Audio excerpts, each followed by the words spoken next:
Welcome. So special episode. We have Mr. Mohammed Kallon here with us. African legend, Sierra Leone legend, also Inter Milan legend.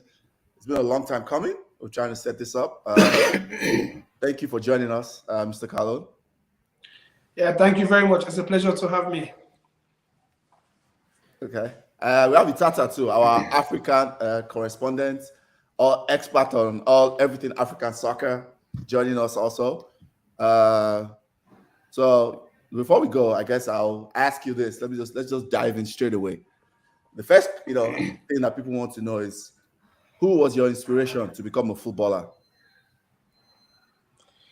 Yeah, as you all know, I was born in Sierra Leone, a smaller country in West Africa, and I grew up in Freetown with my humble family.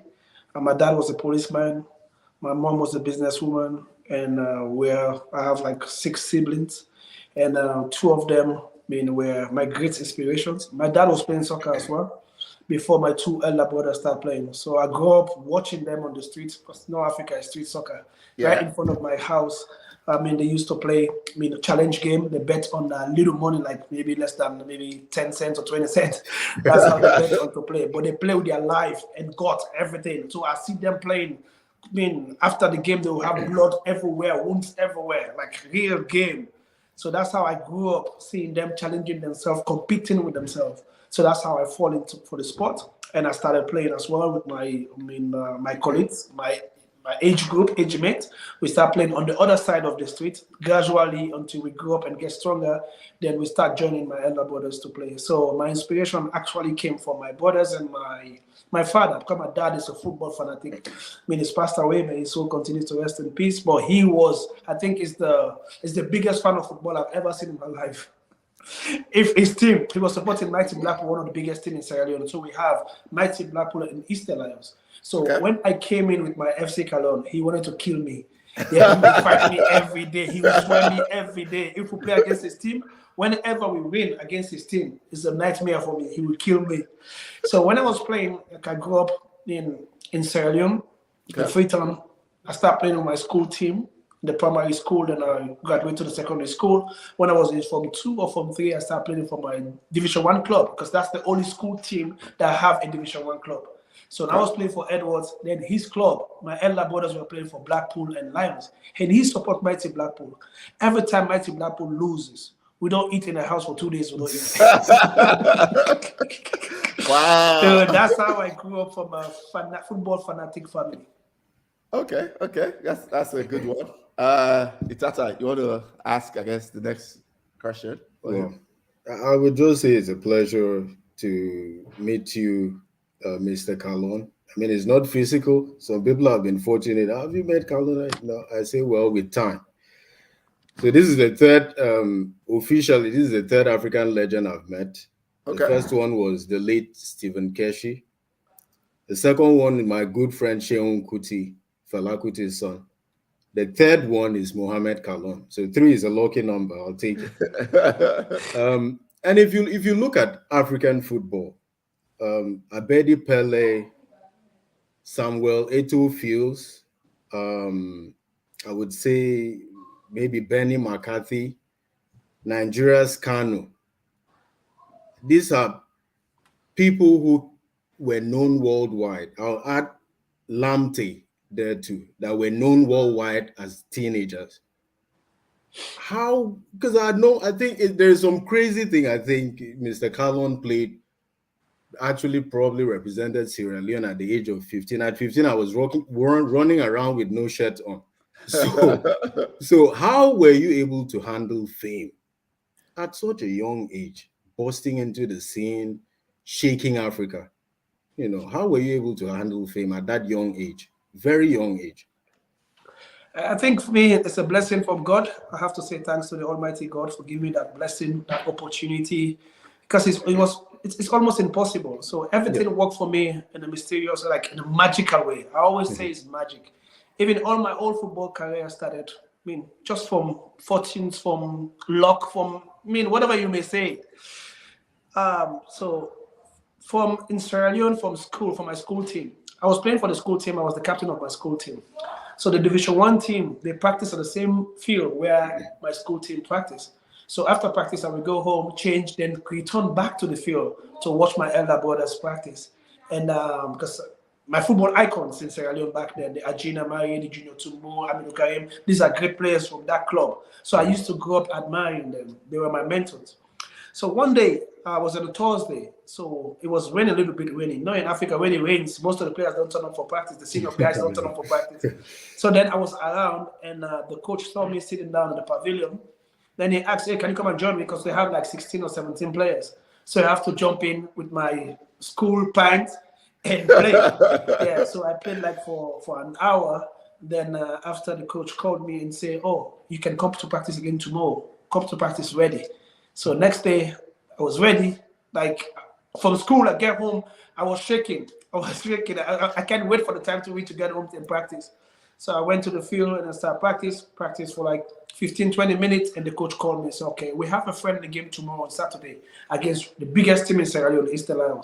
Say, would you like to play with us? I said, yes, it's a pleasure. I would like to play, obviously. So I went home. I didn't sleep that night to wake up in the morning to play my first game for Edwards. Luckily, fortunately, I went into that game, and in 15 minutes, I scored the first goal on free kick. So I took the first free kick and scored a goal, and we won like 2-0. So after then, that's how I didn't go back to my school team anymore. I started playing for the Division One team. And after the season, I was the top goal scorer in the league. Yeah, so I was the top goal scorer in the league and best player in the league. The following season, I became the captain of the team. So that's how I started to play in Sierra Leone. And then the same thing happened. So after 1 year, in 1994, I had the opportunity to go to Lebanon. So going to Lebanon, so one of my teammates is Lebanese, Ali Koulouze, is playing for my team, my school team, the St. Edward's Secondary School. So it's All Edwardians Football Club. So he was playing for the team as well. He was our defender, but he's a Lebanese guy.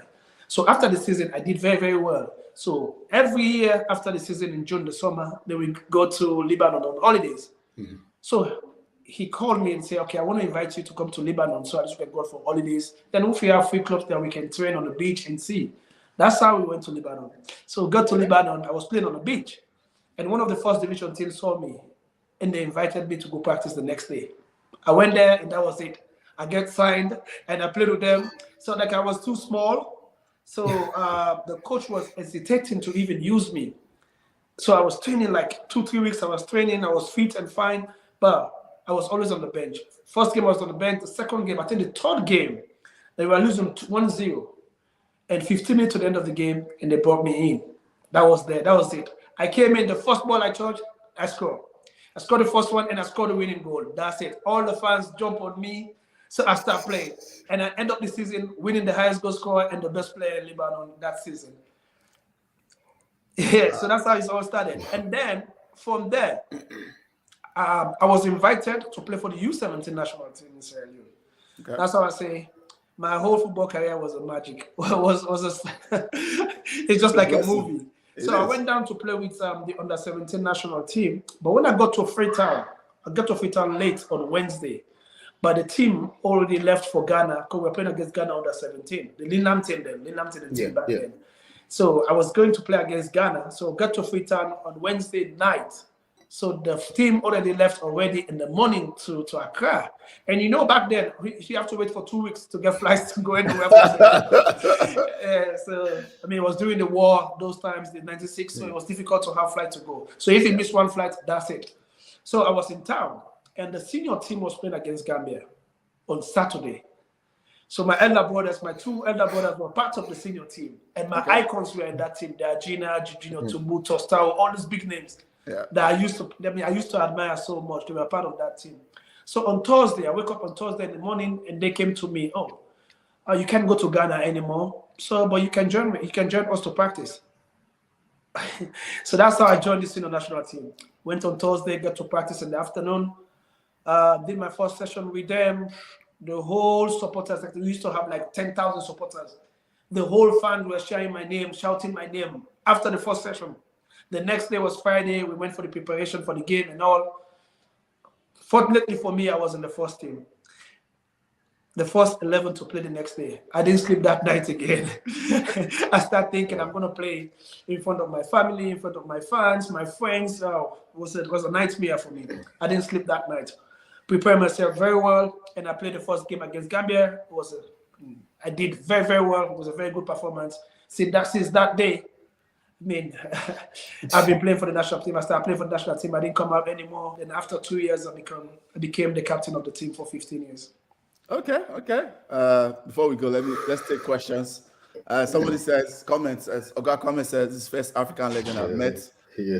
Big up, Mohammed. Thank you for gracing us with your presence. Other person said, this is great. Thanks for coming on, legend. Yep. I think a lot of people are excited that you are here. Let's switch lanes a little bit now, and let's go to your time at Inter Milan, right? Okay. So I guess. Okay. So my time at Inter Milan. So before you go, the question is: who is the most difficult defender you faced in your career, and why? Okay, I'm not hearing you guys. Oh, can you hear us now? I lost you guys.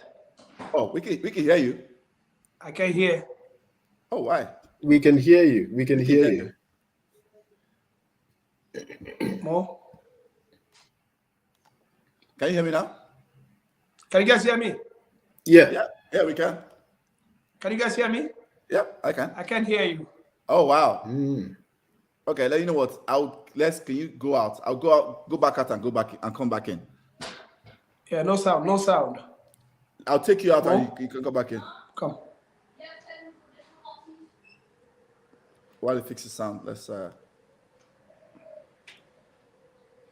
Yeah, no sound from you guys. we can hear you.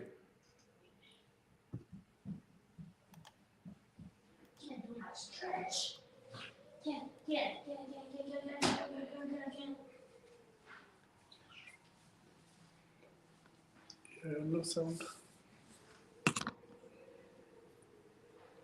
Can you hear us now? No sound? Still no sound?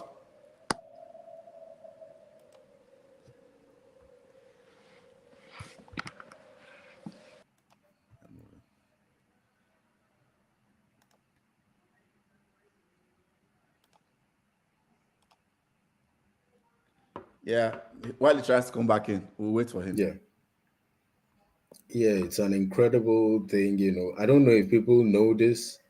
I think Mohammed Kallon probably represented Sierra Leone at the age of 15, 16 or something crazy like that. Yep, that's true.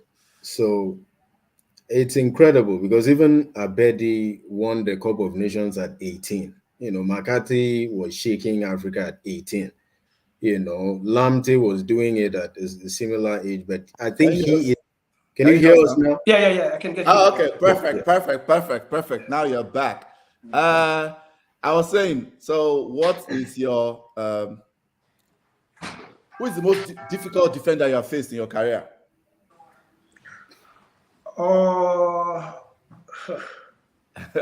I know that's a tough one. Yeah, that's a tough. He played in Italy, so exactly. Yeah, that's a tough one because I played in Italy for 10 years, so correct. And playing against those defenders, and playing in the 90s, I think that was the Italian league was the strongest league in the world by far. Correct. Then. Yeah, correct. Yes, from 1990 to 2002, 2003, I think Italian league was the strongest. So they have all the international players from everywhere. Right. Everywhere, everybody was in there. But playing against Fernando Couto, the Portuguese guy who was playing for Lazio, he was a rock. But Maldini, Costa Curta, Nesta, I think Nesta was the most complete one. Okay. It was impossible to beat because he was big, technical, physical, aggressive. He can anticipate you from everywhere. He was. Alessandro Nesta. Ooh. Yeah, Alessandro. Yeah. Okay. Oh, we've lost him now. Practice was we fight all day, every day. Me and Martin, we fight them every day. Wow.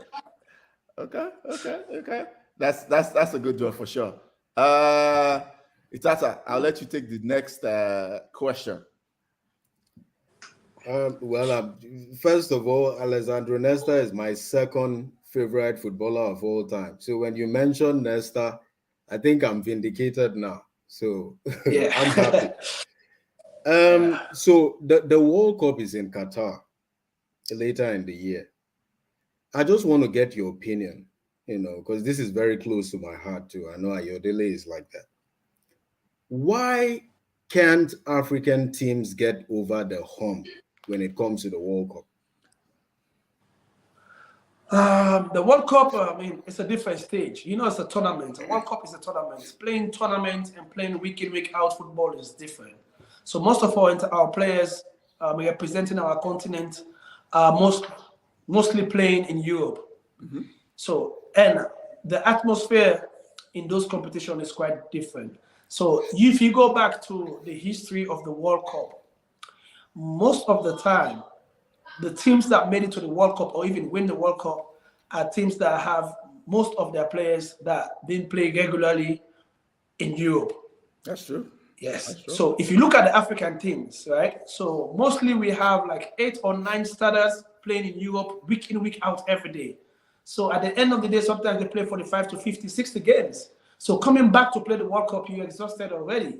So that's why you see some of these teams like the Brazil, the Argentina, that have a lot of good players. Maybe you have like 20, 25 good players. So, and then they can switch that team around. So I think that's why they've been getting the advantage over Africa. But for now, I think things are changing around. We have the Senegal coming in, the Ivory Coast, the Ghana. Nigeria has always been my favorite team. Even this year, them missing out the World Cup, I was so disappointed because I watched their team in the Nations Cup. Putting the roster together, they have the most complete team in Africa. They have the most technical players, the most, like if you think about Victor Osimhen, in the next 2 years, he's going to be the best player in the world, for sure. So you talk about Chukwueze and all these other players. I think,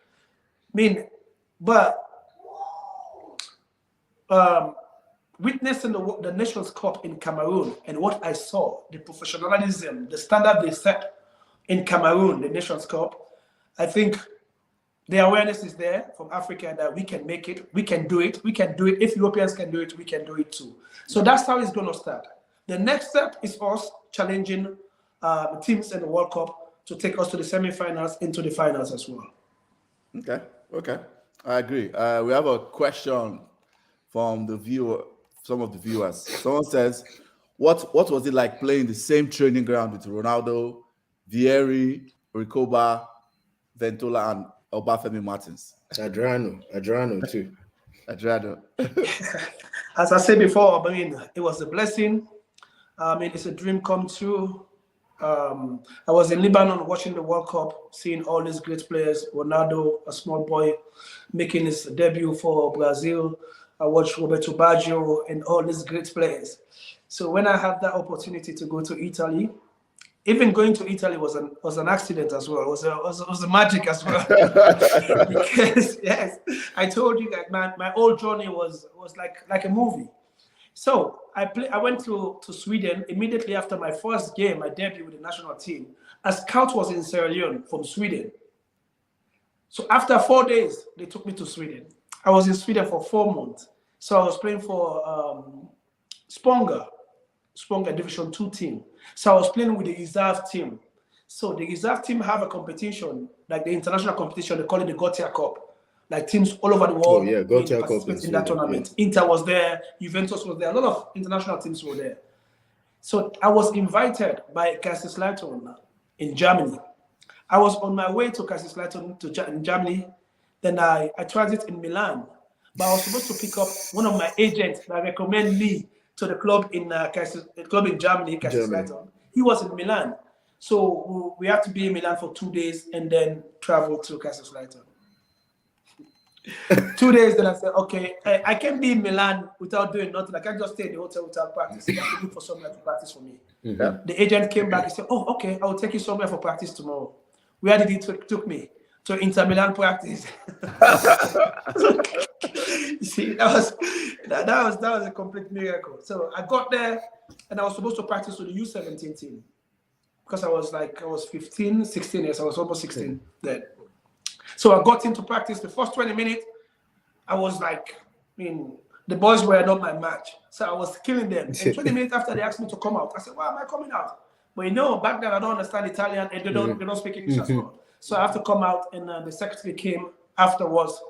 After taking my showers, he came and said, no, tomorrow they have to take you to the first team. I said, the first team? Yes. So when I went back to the hotel, I started watching, because I've been watching Inter back there. Police just came in, Ronaldo came in, you have Bergomi, Nicola Betti, all these great Paluca, all these great names I've been seeing in the World Cup. They are part of that team. I said, I have to go practice with them tomorrow. So, oh my God, what am I going to do?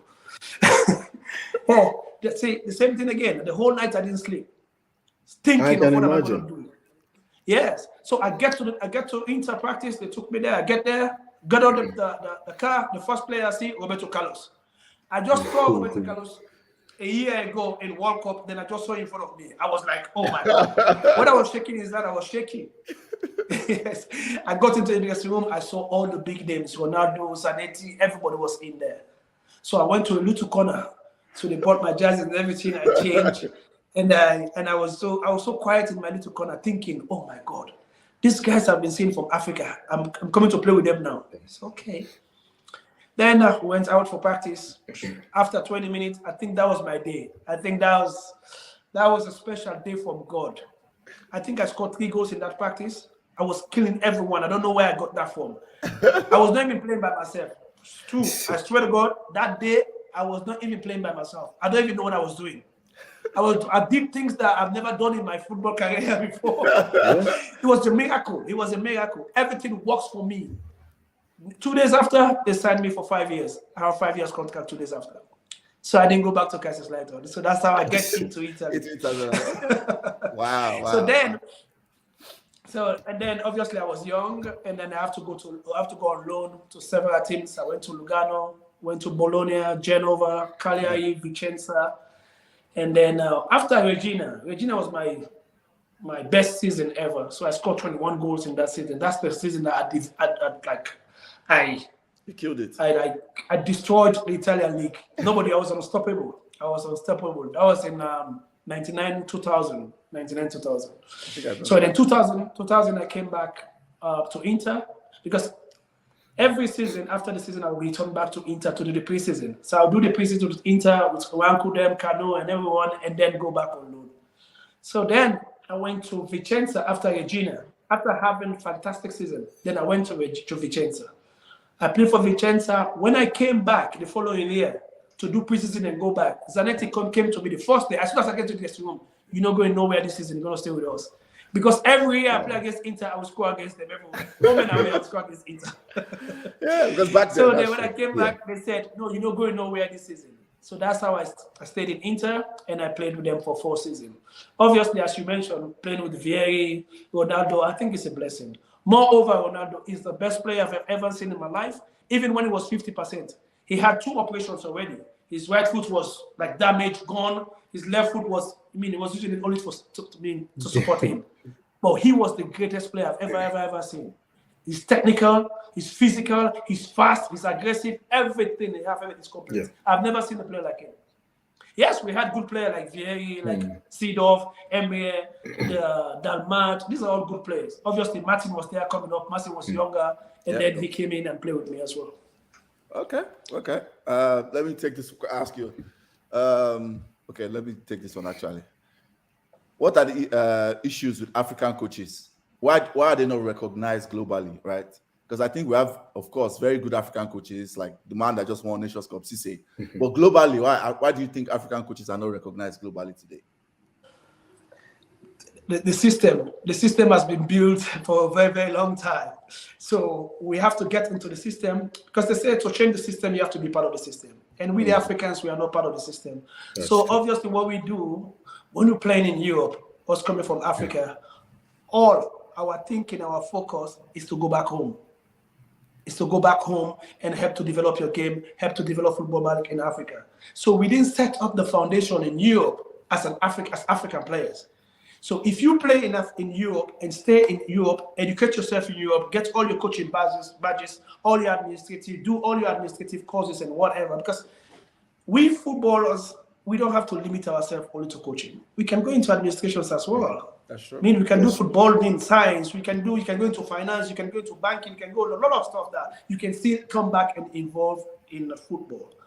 So now it's not like the Europeans are marginalizing us, it's us not making the right effort to get in there. Because I remember 2 years ago, I just finished with my UEFA Pro license. So I did my B license in Italy, my A license in Italy with Pilo them, with all the big guys, all the big names, all the big names right there in that course. So we finished the course a year ago. Luca Toni them was there. Cassano, Cristiano Zanetti, everybody's there. But so what I figured out is like we the African players that made it big, like the Samuel Eto'os, the they're in a different path already. Yeah. So like for example, so Eto'o is the president of the Cameroon Football Association. Drogba is wanting to achieve that as well, and I know he's going to achieve it. And we have Shamani Nonda in Congo is the FA president as well. So us have to plant ourselves in a situation where we'll be recognized. So yes, African players, we've done a lot in Europe. If European football is valued today, people recognizing European football is more because of African players, what we've done there. So we have to come back and reorganize ourselves and see what we can offer in terms of coaching. Okay, that's a good one. I think this is a good segue. One of the question about ask the question. So this is what I'm going to do. I'm going to merge it because I looked at it. I'm going to merge it. So it's going to be 2 in 1. The first one is a good segue, like you say. The first one is: do you think successful African players like yourselves, the Kanu, Mboma, Jafet Ndoram, all of these great African legends, do you think you've done enough? Having goals, you've seen everything in Europe, you've had successful careers. Have you done enough to come back and help people behind you? That's the first question. The second question is: do you have an association of all of these legends? Like we have the Organization of African Unity for Politics. Do you have something similar for ex-African footballers? If you don't you think it's a good idea to have it? That way we have like an African body. It could be, an association of ex-African players where you have all of you, Rigobert Song, Anthony Bafo, all of these great guys to form a body. It doesn't even have to have a seat in Africa. Have meetings maybe 2 times in a year. Do you have something like that? And if no, can you start up to pilot something like that to help African football? Okay, so African ex-players bringing values back to their country. So I will not mention the great Nigeria, the Ghanas. I mean, they have like numerous ex-players that obviously Nigeria have all the resources. So I don't think they need, from ex-players. But smaller countries like, Sierra Leone, Ghana, Liberia, Gambia, Guinea, obviously, it's like we're obligated. Like for me, it's like I'm obligated. I have to go back. I have to give back to my society, to my country. I'm obliged to, because of I have the opportunity from Sierra Leone. People push me in Sierra Leone. People help me in Sierra Leone. So even if I'm not going to help those people directly, but I will do it indirectly, probably their grandchildren, their nieces, their nephews, they will pass through my club. My club has been in existence for 20 years, and we've got like maybe 400 or 500 players passed through my club already. We have over 60, 70 players in overseas right now. Some are not even playing and they're retired, but they're still in Europe, living decent life with their family. These are all part of our mission and of getting FC Kallon. Sierra Leone is a little bit is smaller, less opportunity, lots of underprivileged kids. Slum kids. So it's hard for us not to go back and give back to our country. So, and I know a lot of players in other countries are doing it as well. The George Weah, the great George Weah, was my mentor. He's the president of Liberia right now. He's doing great as well. And I know Kanu Wanko with the Art Foundation, and a lot of other players have done like similar things. But I know it's not going to be easy because the pause for African players in Europe is too small now. It's too small. Like for example, in Italy, every club have to have only 3 international intercontinental players. That's true. So that means if you're coming from Brazil, Argentina, or Africa, only 3 supposed to play. So you see, and the Europeans obviously they want to get players from Brazil and Argentina before any part of Africa. You see, so that's why it's so difficult for African players to have that post to play for big clubs. That's why you see most of our big names players in Africa from Africa. You can think of the big names like the Kalusha Boalas and all. They didn't have the opportunity to play for bigger clubs. They didn't have that opportunity, that chance, because the possibility is slim. They played for smaller clubs, but to play for the big clubs, they have to go for Brazilians or Argentina or even Europeans. Go to England and get French players and all. So the opportunity was very, very slim for us. But I think we have to come together. Africa is one. That's our continent. Yep. There are a lot of kids there that need football education. They need everything. So we need to create that platform at least to let them exercise their right of being a kid, and then give them the opportunity to play football. The second question, if us associating, build an association to govern, African players or to mentor African players. I've been doing shots for over a year now on Facebook. I have my mentor page where, I always try to speak indirectly, to some of the few African countries that can understand me, because I had a cry from Liberia and Gambia that I have to start speaking in English so everybody can understand. The first part of my mission is to speak directly to the slum kids, the underprivileged kids from Sierra Leone, to get it from me that if Mohammed Kallon can do it, they can do it as well. Yes. To give them that hope, that drive, that's for them to persevere, okay, and know that if you whatever you want in life, you get it. Nobody can stop you from getting what you want to get in life. So that's why I start with that. So now we have 2 WhatsApp group with African legends. Everybody's there. The Wanko is there, Bell, Eto, Youve, Kanu, Okocha, everybody's in there. But okay, we only meet maybe once or twice, maybe 3 times a year to play all these African games. We play all these fun games around and all. But now we have Atole Bafo is doing a great job. We have Patrick Mboma is the Deputy Secretary General of CAF now. I know I think it was last year, Kalusha brought up something like that.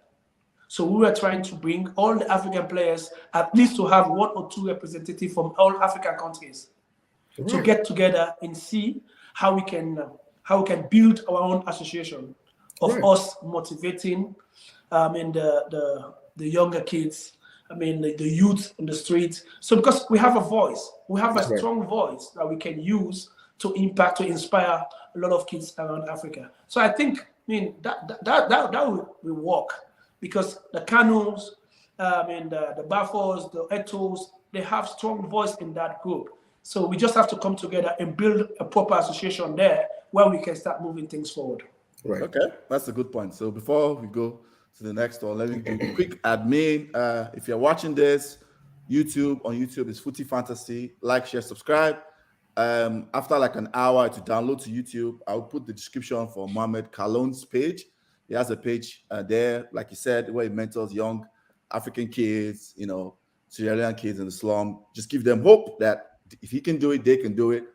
I watch some of it, like you said. I like when you use it sounds like Sierra Leone / Liberian pidgin. I enjoy it when I watch it. I really do. Yeah. When you use it, I do. I watch it too. So I'll plug it. The description will be in the description on YouTube. The page. Please go follow. He has lives that he does. When is your next live, Mohammed? Is it tomorrow? Tomorrow. I didn't want tomorrow. Okay. Yeah, I want to come in tomorrow. Okay, so I'll plug it in the description so you can go to his page on Facebook. It goes live and just talks to people. We have question. There's a funny question. This this guy, Oga Comments United fan. He says, will you consider coming out of retirement to play right wing for Manchester United? I'm sure we can get at least 15 assists from you per season. He said, I beg, thank you. That's like a joke, of course. Yeah, I know. He can still play. A natural footballer is a natural footballer any day. That's true. Yeah, but so I'm just from the field. So I went to play with my Nigerian friends. You see? I mean, at the park there. So every time I play, they'll ask me, why did you retire? I said, because I'm old. No, you don't look old. I said, yes, I'm old. They say, you don't look old. I said, mentally, I'm old. Physically, I look good. Mentally, I'm off. I can't do it anymore. That's a good segue to your question. This question. What is the most memorable goal you have scored for club and for country? Oh, okay. I go first with my national team. Yeah. My national team is everything. Putting on the green, white, and blue is a blessing. It's the hope. I mean, for every kid in Sierra Leone, all the players that play for Sierra Leone love Sierra Leone to death. So I've seen all the players, I mean, giving their 110% just to see that we bring Sierra Leone to certain heights where everybody can be satisfied. So playing for Sierra Leone was my. So even though probably like during my years in the national team was the struggle times with the war, I mean, and all the stuff, the wrong stuff going through Sierra Leone, but we still managed to compete at the highest level. I mean, to defend our green, white, and blue. And I think I scored some few good goals. I can remember the one in Kumasi against Ghana, a free kick very close to the corner flag pole. And I actually faked the goalkeeper that I want to cross it to one of our defenders. So I was shouting, hey, come in. So, I mean, I just coughed it to the front post, and that was a very good goal. And so, you know, in Africa, right? So when you go back to archive, so we have a lot of things to work on. So that's why I told Mboma the other day, there are a lot of things that, okay, it's better now because most of the games, the African qualifiers and all is recorded now. You can find it on YouTube and all. But back then, we didn't have, I mean, those games on tape and all that you can go back and see. Because I remember the goal I scored where, I mean, I got the name from the Wonder Boy. The goal I scored against Democratic Republic of Congo in Brazzaville. The goal that qualified us to the Nations Cup in 1996. So I scored that goal from a 35-yard shot, just close to the center. Yeah, so I just smashed it from 35 years straight to the top corner, top 90.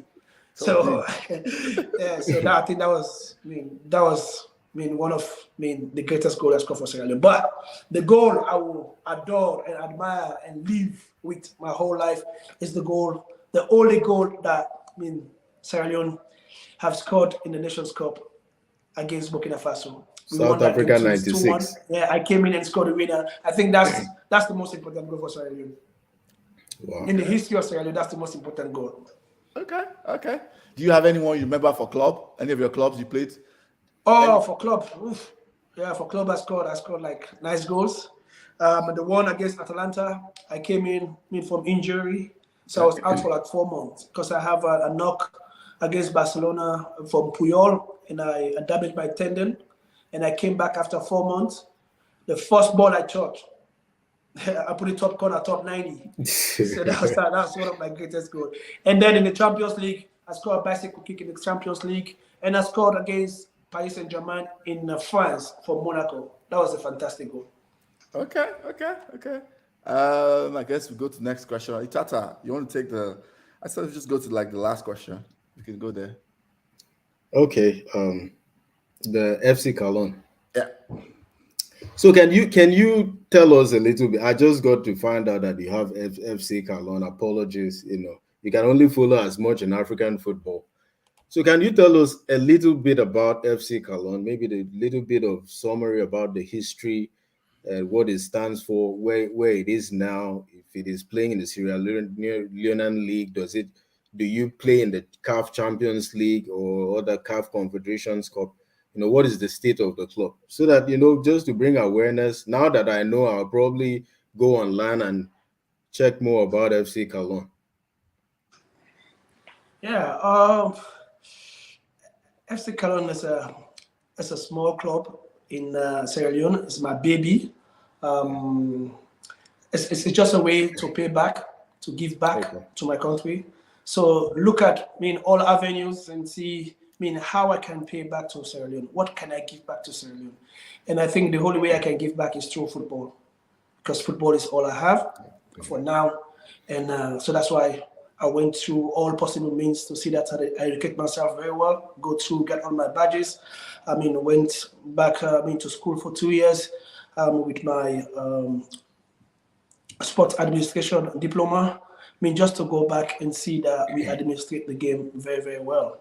And in terms of coaching,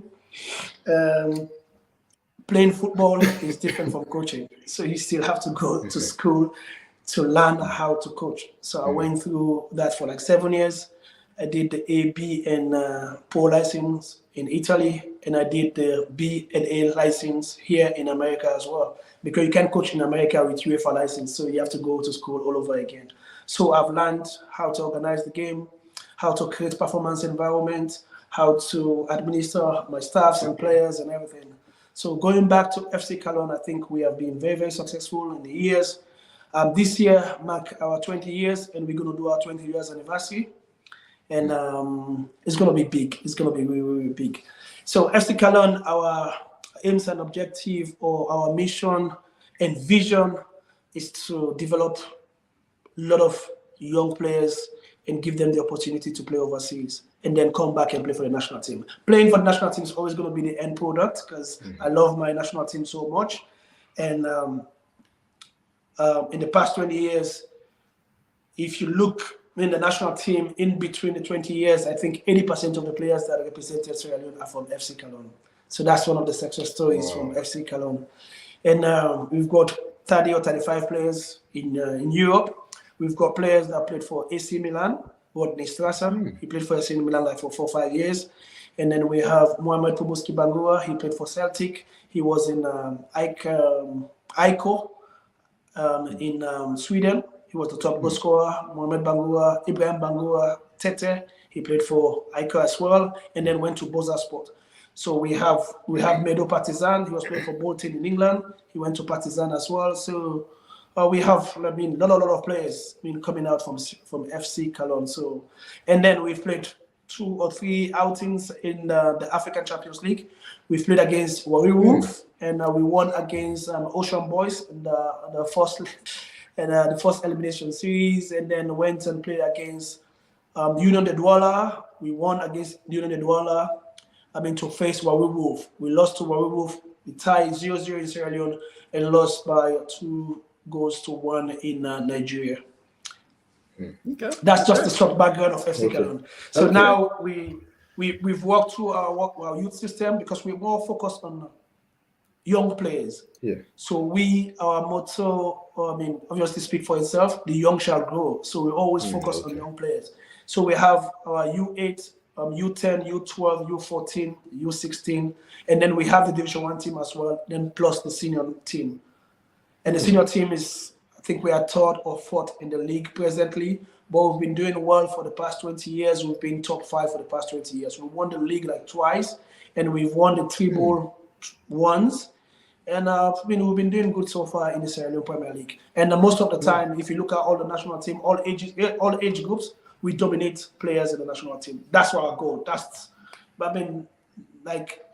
For me in Sierra Leone, I always say we don't have nothing to win in terms of money, prize, and all. For me, my focus is to develop more players, to give more opportunity to players, educate more players. This year, one of our players graduated from college, which is a success as well, because we let them come in as boys, but they have to go out as grown men and responsible men. So even if you don't play soccer, because there's life after football, we want to educate them so they can fall back, they can have something to fall back to.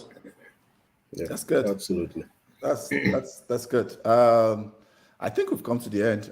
We don't want to take too much of your time. I know I promised I was going to spend only 1 hour. So this has been great.